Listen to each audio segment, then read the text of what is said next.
الدنيا مقلوبة دلوقتي حرفيا في أمريكا. طب إيه اللي بيحصل؟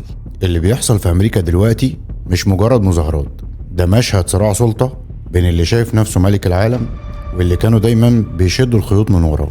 اللافتات اتطبعت في يوم وليلة، والحشود اتجمعت كأن حد ضغط على زرار.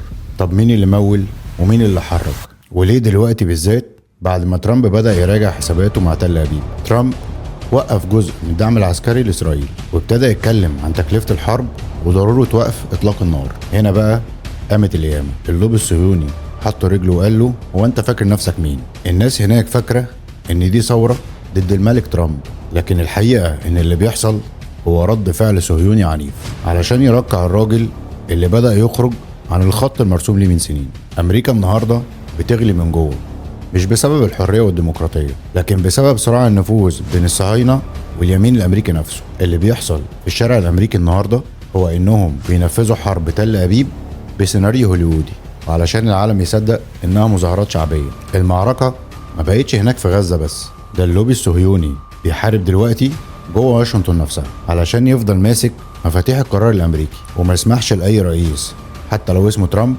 يقول كلمة لأ لإسرائيل. اللي جاي مش بسيط، دي أول مرة بنشوف أمريكا بتتخبط بالشكل ده من جوه، وكل ده بسبب حرب غزة. خليك متابعني وانت تعرف دايما الخلاصة مع إسلام أنور. اللهم انصر العرب وانصر فلسطين.